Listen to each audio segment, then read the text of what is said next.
Hər vaxtınız xeyir, hörmətli tamaşaçılar. Mesia TV efirində Zərintac Mayıs qızıdır. Ölkədə və dünyada bu saata olan ən vacib xəbərləri təqdim edirik.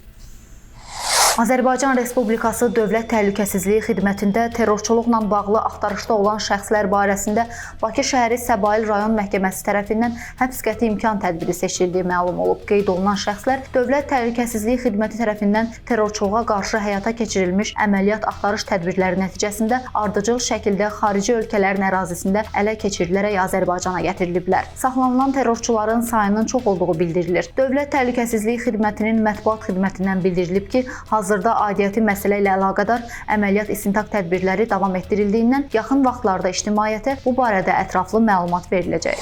Azərbaycan Avtomobil Yolları Dövlət Agentliyi investisiya proqramına uyğun olaraq Bakının Suraxanı rayonunun Hövsan qəsəbəsində Şəhid Elmas Hacıyevin adını daşıyan küçədə apardığı təmir işlərini yekunlaşdırmaq üzrədir. Misiya agentliyə istinadən xəbər verir ki, küçənin uzunluğu 620, hərəkət hissəsinin eni 6 metrdir.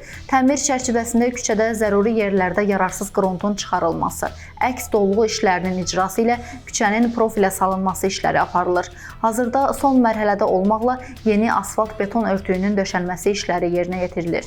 Naxçıvan Muxtar Respublikasında evdən 22 min dollar uğurlayan şəxslər saxlanılıblar. Muxtar Respublikanın Şərur rayonu ərazisində yerləşən evlərin birindən 22.800 dolların uğurlanması barədə polisə məlumat daxil olub. Şərur rayon polis idarəsinin əməkdaşlarının həyata keçirdikləri əməliyyat axtarış tədbirləri nəticəsində uğurluq etməkdə şübhəli bilinən 31 yaşlı Rauf Zeynalzadə və Məhəmməd Mahmudov saxlanılıblar. Faktla bağlı cinayət işi başlanılıb, araşdırma aparılır. Paytaxt ərazisində avtoxuliqanlıq hərəkətləri edən motosiklet sürücüləri həbs edilib. Bu barədə Bakı şəhər Dövlət Yol Polisi İdarəsi məlumat yayıb. Bildirilib ki, Bakı şəhər Dövlət Yol Polisi İdarəsinin və Nəsimi rayon polis idarəsinin əməkdaşları tərəfindən həyata keçirilən tədbirlər nəticəsində paytaxt ərazisində yol hərəkəti qaydalarını davamlı şəkildə pozaraq digər hərəkət iştirakçılarının da sağlamlığı üçün real təhlükə yaradan motosiklet sürücüləri Baba Məlikov, Nicat Şirinov, Şamil Həsənov və Emir Xozin saxlanılıblar. Məhkəmənin qərarı ilə Baba Məlikovun və Şamil Həsənovun sürücülük hüququ 1 il müddətinə məhdudlaşdırılıb və onlar 15 gün inzibati qaydada həbs edilib. Bununla yanaşı Natiq Şirinov da 15 gün inzibati qaydada həbs edilib və Emir Xozin isə cərimə olunub.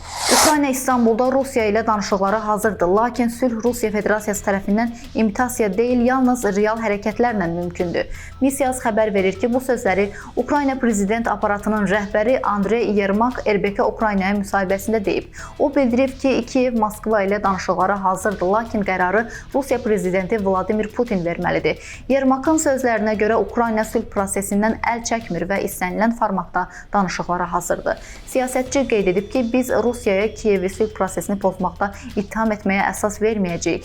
Bugün top Moskvanın meydançasındadır. Əgər Kreml həqiqətən sülhdə maraqlıdırsa, o nə etmək lazım olduğunu bilir deyə Yermak vurğulayıb. 1984-cü ildə terror fəaliyyətinə başlayan PKK terror təşkilatı silahlarını yerə qoyduğunu açıqlayıb. Bu barədə Haber Global məlumat yayıb. Sözügedən təşkilatın açıqlamasında PKK-nın fövqəladə 12-ci qurultayında onun tarixi missiyasının başa vurduğu qiymətləndirilib. Terror təşkilatının ləğvi silahlı mübarizə üsuluna son qoyulması qərarı alınıb və bununla da PKK adı altında aparılan işlərə son qoyulub sözləri qeyd olunub. Belə hörmətli tamaşaçılar, ən vacib xəbərləri diqqətinizə çatdırdıq. Siz isə YouTube kanalımıza abunə olmağı unutmayın ki, videolarımızı operativ şəkildə izləyə biləsiniz. Sağ olun, salamat qalın.